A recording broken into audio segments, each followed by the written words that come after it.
Will we finally get an episode where it feels like less kids need moves at the end than at the beginning? We're up to 5 at my last count. Let's go see what's happened.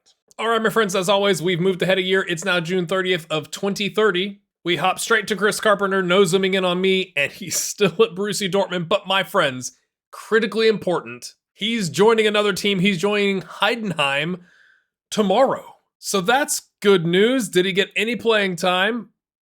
He got 1 start on a 7.0 for the second team. That's rough. But he did get 5 international starts. That move to San Marino, is that what is going to open up Chris's horizons here? Okay, we might ignore that those 5 starts averaged a 6.18, but he's still got a move, so maybe it still works out. Heidenheim are getting him on a free. Dortmund did have him listed, but also for 0. They were just like, please leave. He's making 23.5 a week, so we'll have to see what his contract with Heidenheim looks like.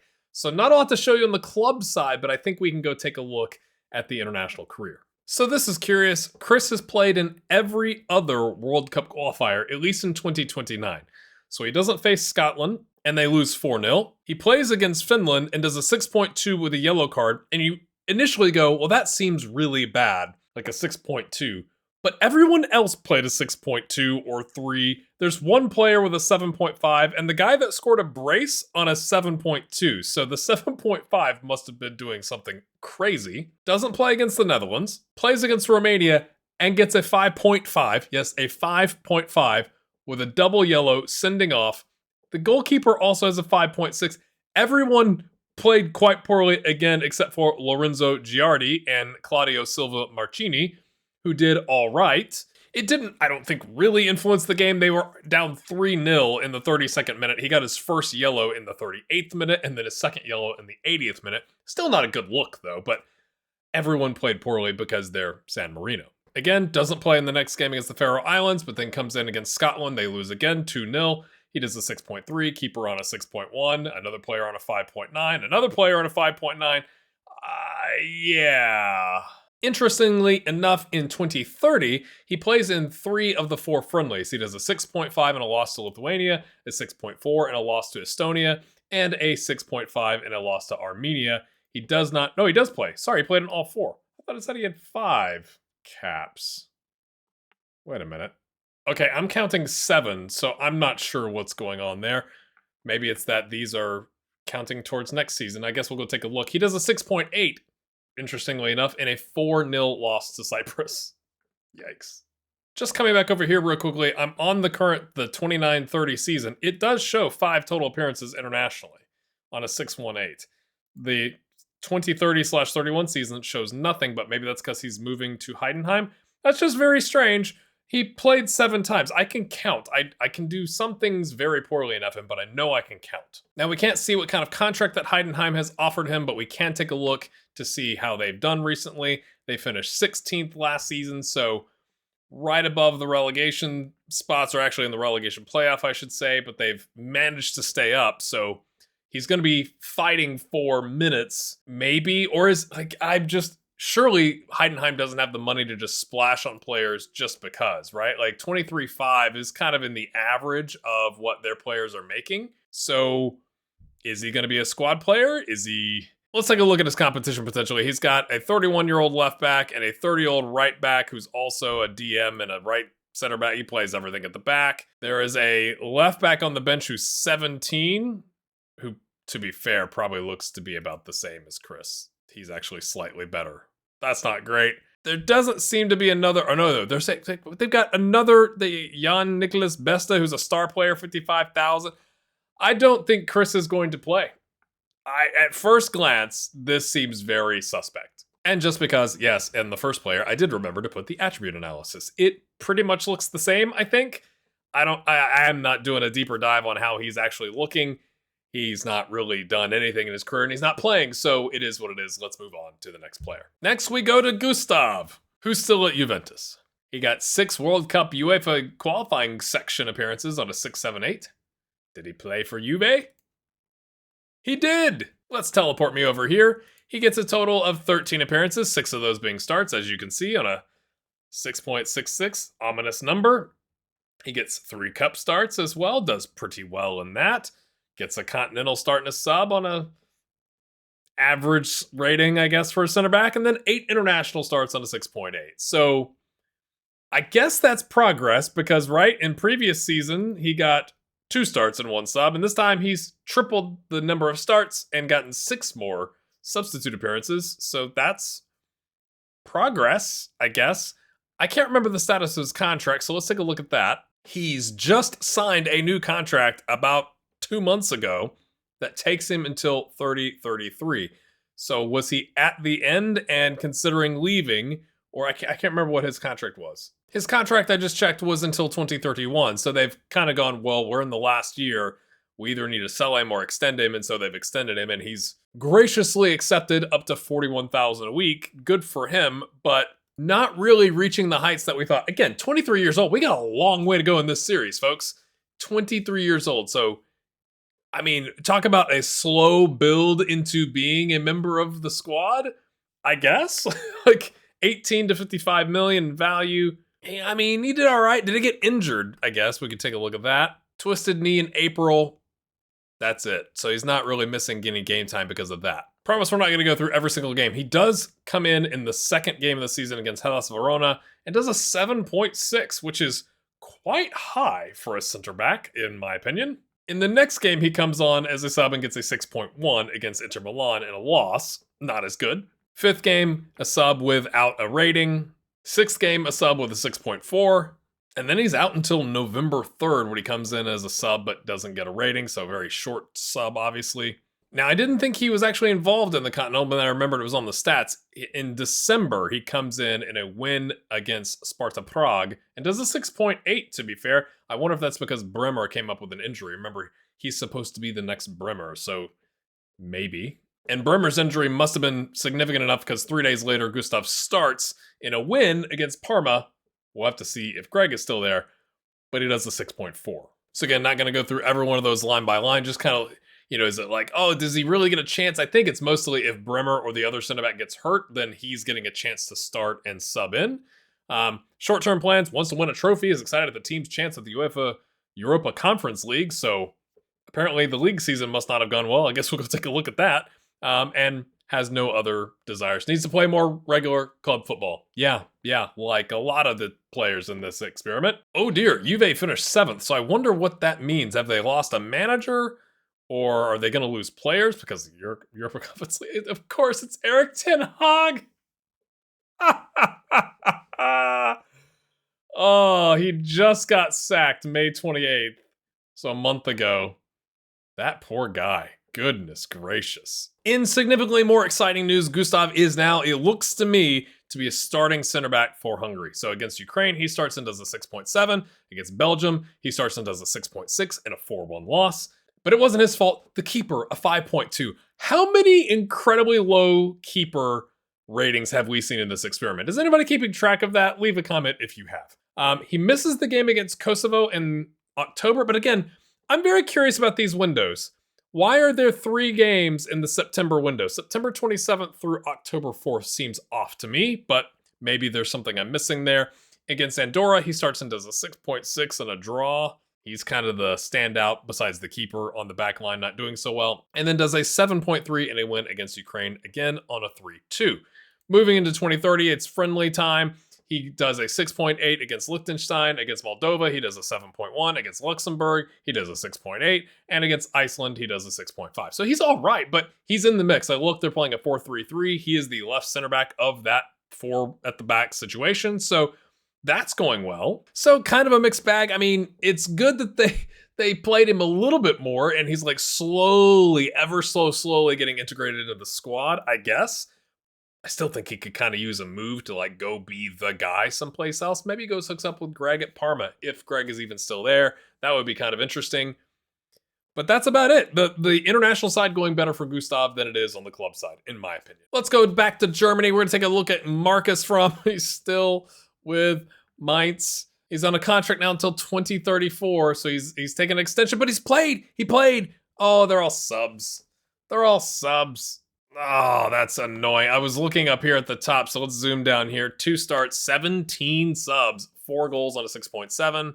2 cup appearances. He gets 4 international starts and 4 goals on a 6.95. I'm not sure how to feel about that.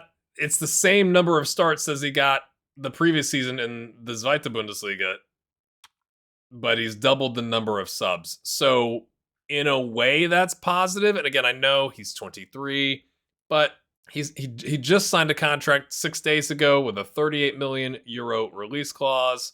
If they are relegated, 76 million otherwise. How did Mainz do overall in the league? Oh, they bounced right back. They finished 12th, so they are solid and happy. It's got Marcus listed as a squad player, but he's currently starting. I don't know what that's about. Did they lose somebody maybe to injury, or they've sold him or something like that? I keep feeling like as we go through this, it's like, well, maybe there's a chance that they might ever maybe start starting, and then we see him and it's like, oh, he's in the starting lineup, and I inevitably have no doubts Mainz will go take the money they've gotten for staying up in the Bundesliga, and they'll go sign another striker or loan one in or something like that. Nelson is still here on an important contract. Nelson Viper. The to Marcus's career, I think, honestly. I don't see a lot of significant changes, I don't think, in his attributes. 15 to 46 million. He signed a contract for another 4. He's happy. Clearly, life is good. And again, it's showing 14 now in AFC qualifying with 9 goals rather than 4. So I'm not sure what the deal is there. We'll go take a look at that. All right, I need to go look at his injuries after this because he doesn't play in the 4th round against Iraq or Qatar. But against Syria, he starts and does a 6.3 and comes off with a knock, or at least picks up a knock. It doesn't say necessarily he comes off. And in the second game, the second leg, he does a 6.4. Ooh, so they lose 5-1 on aggregate to Syria. And then in the friendlies, he gets a brace against Kuwait early, 11-minute brace. And then in the next game, he gets a brace again against Lebanon on a 7.9. Kind of his level, not good enough for the World Cup qualifiers?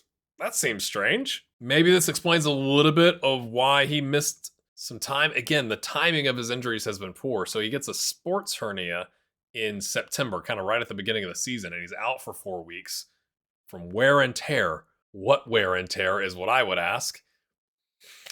But anyway, so even if he had been in I'm going to get rotated in, he's now rotated in less. He's got to come back from the injury. He pulls a groin in February, gets food poisoning in February, and he bruises his ankle at the end of March. Rough year, even though he played more. I guess that's what comes with the territory. So again, kind of a mixed bag. New contract. We'll cross our fingers that he plays again. I mean, he is a Mainz man. He has been here, made one move after Matra, and not gone anywhere. So probably not going to go anywhere again. All right, let's go check on Chase in Paris. He's still there. He's loving life, making 40.5K a week in Paris as a 23-year-old Australian man. 34 starts in PSG2 on a 6.85. Does get 7 international starts on a 6.6, concedes 10, gets only 1 clean sheet. We'll see if that was his fault or not. And he did get, to be fair, 1 league substitute appearance on a 6.3. How many goalkeeper subs have we seen? It's the first league game of the season.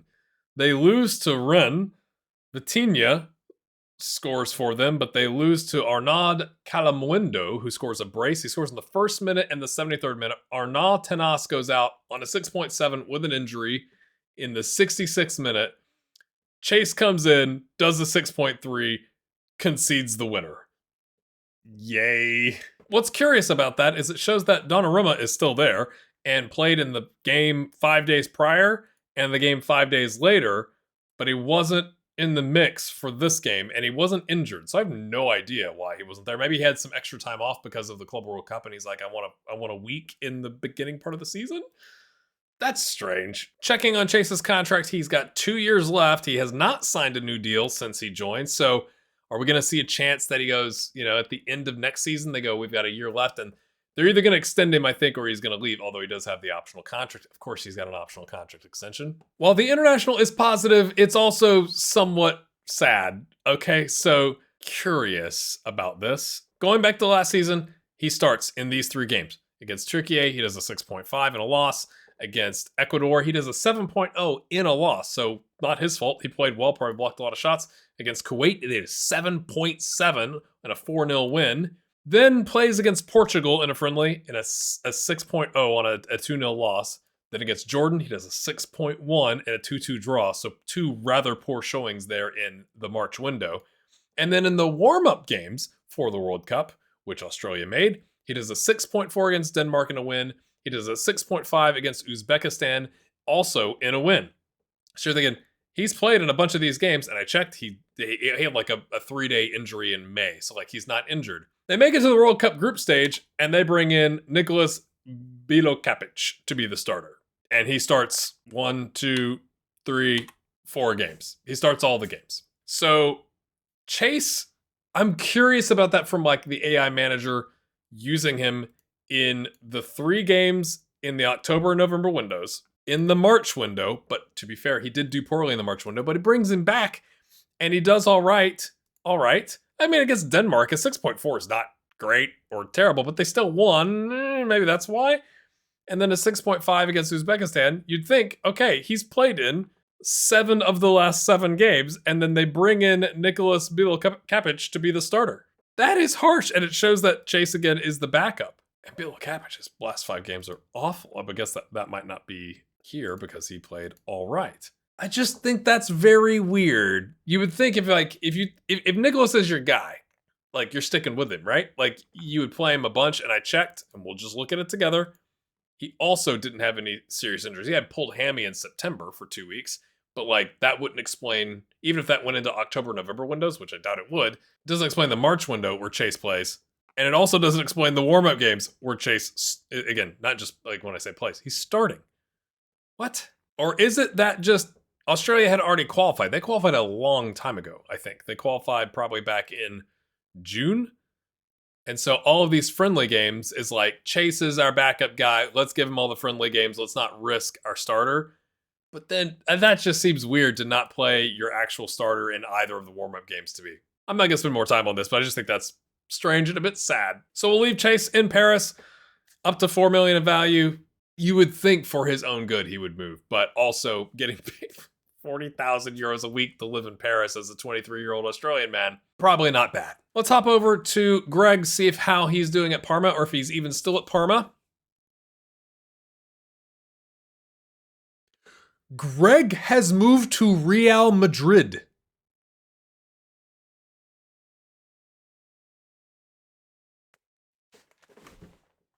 What? What?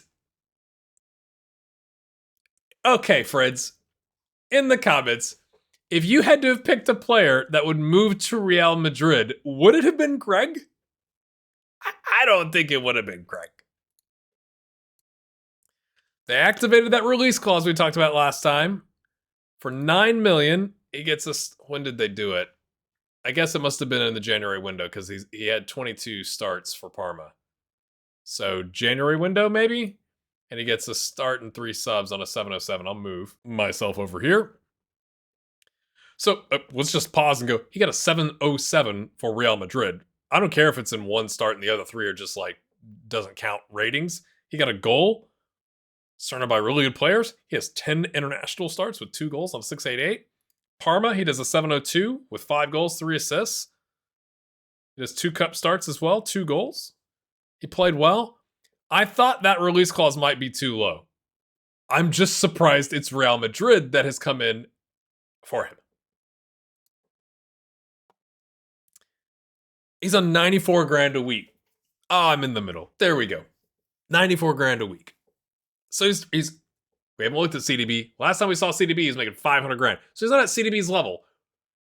But talk about a late bloomer and like a really strategic way of going about your career. Gets the continental exposure with the Irish clubs, moves to Torino, and then probably, excellent negotiating skills by his agent, gets the low release clause, moves to Parma, gets another low release clause. Although I am a little worried now, because again, I thought being the man at Parma on the left wing is probably better for his career than Is he the man at Real Madrid? I guess we could go look at the squad. He's 50 to 151 million. And he moved on January 31st. End of the window. Minimum fee release clause of 312 million. Just want to point that out. Probably not going to be moving anytime soon. They like him. Or is this just Real Madrid things? I don't know. I've not played in La Liga and FM. Oh boy. Oh, wait. Okay. He's not even on the squad list here on the bench, but he's a regular starter. And he's concerned. Yeah. Wait a minute, guys. You brought me in to be a regular starter. You're paying me 94 grand a week. What's going on? I'm competing with Vinicius, who's on 950,000 a week as a squad player. Make it make sense. Make it make sense, folks. Just if you want, you could just pause here and take a look at that squad. That's a ridiculous squad. But I'm curious, was Vinicius like injured? Did he? Nope. So it wasn't that like he came in the January window because they had like a 6-month injury to him or something like that. What about Rodrigo? Yep, also not that.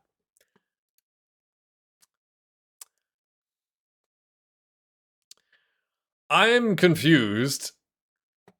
He's on international duty. Are they making a World Cup run, or is there something else going on with Ireland in July? Interesting.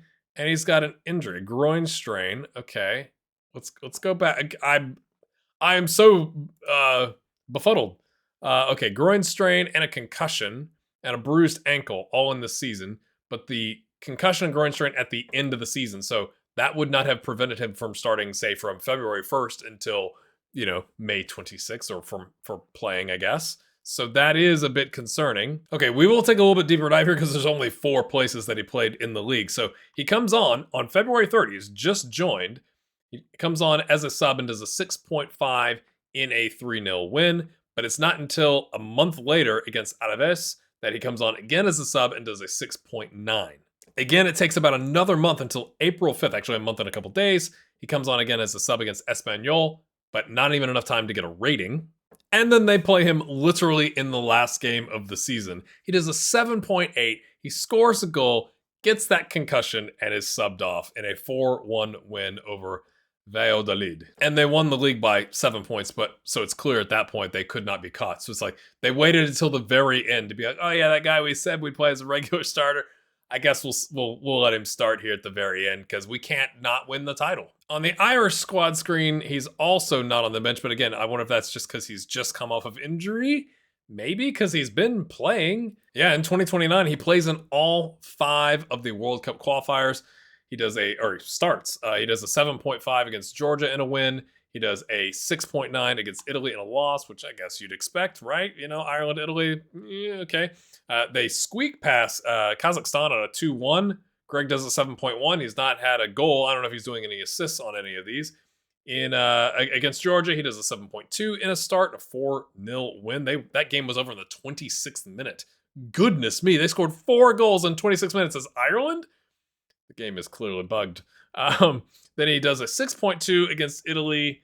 Not so great. Then he has some friendlies in the March window. Switzerland does a 6.4. Against Croatia, they get a win. He scores a goal in the 5th minute on a 7.7. Lovely stuff. Doesn't play in the friendly against Uruguay, probably because he's still coming back from that concussion, because that concussion happened like May 26th or 29th or something like that. But comes back in, scores a goal on a 6.9, starts against UAE, so he scores in the 22nd minute. Looks like he starts against Brazil in a loss on a 6.3 in the group stage. He starts but comes off with an injury on a 6.6 in a 5-0 win against Qatar. Doesn't play in the next game that they win over Nigeria 4-2. Kelleher is the goalkeeper, as you might expect. Also doesn't play in the next game against Japan, which they also win. Ireland, what is going on with Ireland? I love Ireland, but beating Japan? What? Greg is really hoping that they can somehow get past Uruguay because his injury does say it's another 5 to 10 days. So this game is whatever that 5 or 6 days from now. So if they can maybe get past that, he might have a chance. I mean, he's participated in the World Cup, but man, that's gutting to be, I finally made it to the World Cup. I'm starting for Ireland. We're winning games. And he's got a concussion. And then what was the other injury? And a groin strain. So what a year. I am flabbergasted by that. So he moves to Real Madrid. Ireland's making a run in the World Cup. He's kind of involved in that, and he's kind of involved with Real Madrid. Smart move by Greg, or just take the bag and kiss your career goodbye? All right, we will swing to see James Mithriak, who's still at Benfica. I thought he was maybe gonna move. Instead, he gets 7 substitute appearances. Oh, why aren't they using him on a 647? Ooh, I guess we'll move me here. He gets 1 cup start, 4 cup subs, 703, 2 continental subs. You could see all the stats. Internationally, he's also not really playing. I mean, he's involved at least. He's in the squad. He's subbing on. Gets the 1 start. But overall for club, getting the 13 subs and 1 start. He's very similar to Marcus, I think. Except Marcus is probably stronger internationally. Like, he's getting more starts than James. But they're in this, like, we don't really want to start you, but we'll use you just sparingly. And this is, again, this is what I hate about this screen. There's so much screen real estate. How many minutes were those 7 subs? Did he just get 1 rating? Or really, okay, 647 probably is like, what is that, a 6.4 and then 2 6.6s maybe? Does that average out? No, it doesn't. I just did the math. But he's not the man, at least not yet. But man, he's been there a long time. Still on the last contract from last episode. He's got another 2 years, again with the optional extension. So there's a chance he moves, but there's also a chance they just re-up. He didn't miss any time last season for injuries, so it's not that. It's just that he's not the starter. He's a squad player, and I guess I feel like, I guess he's concerned. I was going to say, as a human manager playing the game, if I played a squad player, 7 substitute appearances in the occasional cup game, I feel like there would be some frustration, but maybe there is some frustration, and that's what we're seeing on the screen here. Chris Richards is also on the bench. Interesting. He's competing with Eze. I guess he's, maybe, he's not a DM, right? So he's competing with Eze for minutes, and maybe, Nicolas Gonzalez, Sancho maybe playing in the middle. I don't know how much we're going to see James next year based off of that. Although Eze does have a year left, so are they going to extend him at 32, or is this going to be like, let him see his contract out, and then eventually James steps up? But James is a 23-year-old young guy on 68 grand a week. Not bad if you can get it. Still has a relatively high value, 16.5 to 50 million, but that's disappointing. For Colombia, it does show that he is right now the starting number 10 in a 4-2-3-1. What does that actually look like? Let's go find out. Doesn't play in World Cup qualifiers against Paraguay, or against Chile, or against Uruguay, or against Venezuela. Not ideal, you could say. Gosh. He does, I think that's a start. Let's see. Nope, looks like he's 12th, so first sub off the bench maybe on a 6.6 in the warm-up game against Germany that they lose. Comes on as a sub against the Netherlands in a loss and not even long enough to get a rating. Comes on again against Portugal, actually in the World Cup, so at least he could say he was there, but not long enough to get, a rating. Does a 6.7 as a sub against Senegal in a 1-1 draw, so was on the pitch long enough to impact the game, I guess. And then does a 6.8 against UAE and a 4-2 win, so again, gets subbed on. They're rotating. Hey, we might make it out of our group, so let's get some of these guys in. Then starts against Ivory Coast. Okay, does a 6.6. Let's go see. They win that game. I can't see the details. Why can't I see the details? This is in the World Cup. Okay, it said I couldn't see the details, and now I can see the details. I'm not sure what's going on. Gets subbed off in the 78th minute, so plays, the full match, and they get the win, and he does all right. He does a 6.6, so has an opportunity now against Slovenia. That's a week after the last game. Will he be rested? It shows him currently as the number 10, but is that because other people are tired and they're going to take their spots back? But at least he's playing. There. Value of up to 22 million. He needs playing time. Is that what it's going to say over here on his information screen? Needs to play more regular club football. Wants to win a trophy and is excited at the team's chance at the Liga Portugal. Has no desire to leave. Isn't frustrated. Is like, this is all right. They've won the league 4 years in a row. You'd think he'd get bored of making that much money and not having to play. Maybe not. Maybe that's why. Last but not least, let's check in on CDB. He is still at AC Milan, still on 500 grand a week, 3 years left on his contract.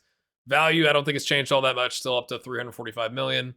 World-class midfielder. I'm guessing he's played. Yeah? Yeah, he's played. Let's see what we got here. Okay, yeah, 33 starts, 9 goals, 12 assists. CDB wanted to be that guy who could tackle and pass and apparently also score, so good on you, mate. 7 players of the match on 748. A 748 by an AI player at AC Milan in Serie A is legitimately unbelievable. Obviously gets some Cup and Continental and International starts. Comes on as a sub internationally. What happened? What happened? Was he tired? And only does a 682. Interesting times. Let's go investigate. De Zerbi is still the manager at AC Milan. He's been there the entire season, so okay, must have gone all right. Oh, they finished third, so they have slipped. They hired De Zerbi to bring him back to title-winning ways, and they finished third overall. And it's not close. Inter Milan on 92 points, AC Milan a whole 20 points off that pace. They are closer to fourth than they are to first. Yikes. Okay. Interesting. I think the last time we saw CDB, it said he was concerned. He's now satisfied. So they've played him more. Is he satisfied with Heather? But they're playing a 4-2-4 with DMs, like empty bucket, I think is what we would call that. Or maybe just like attacking, gegenpressing. The empty bucket, in my experience, is 4 at the back, 2 DMs, and like 2 actual midfielders, like on the wings, not the attacking midfielders. So maybe this is more of that pressing, attacking, pushing on. He's a star player. He is the only star player. Okay, so he's the only one. The other ones have been downgraded into regular starters. No, there's one other star player. He's right here, Rafael Leao. So there's 2 star players, a bunch of regular players, some important players, stuff like that. But CDB clearly doing quite well for AC Milan. Not well enough for them to win the title or even be close to winning the title, which is a bit concerning. They make it all the way to the knockout playoff, I guess, after the league phase, and they lose to Atletico Madrid on a 3-2 aggregate scoreline. In the second leg, CDB does a 7.3. In the first leg, he does a 7.8. Their keeper got injured in the first leg, but he was back for the second leg. Tight scoreline, they just couldn't get the job done. Again, same contract as last time, no release clause, still got 6.5 million left on the loyalty bonus. His attributes are absurd. Look at all the bright yellow, 19 decisions and vision. Absurd. Do you think he stays with AC Milan? He's got 119 total appearances and 24 goals. Now it's, what is that? This is going into his 5th season with the club? Or does he start to go, I want to be winning the league and winning the Champions League, and it's time to move to an even bigger club? I guess we'll find out maybe next time. All right, my friends, we are once again here at the end. Values have updated. Greg is skyrocketing up of our list. I kind of still feel like there's 5 players that need to move. Although you could maybe argue Gustav is starting to break in and Marcus is starting to break in. I think Chris is going to get a move, so I guess maybe there's only 4 left. And then Chase, I think Chase is, he might be doomed. I think Chase might be doomed. I'd love to hear your thoughts in the comments. Hit that like button, my friends. It really does help the channel. And we'll see you next time.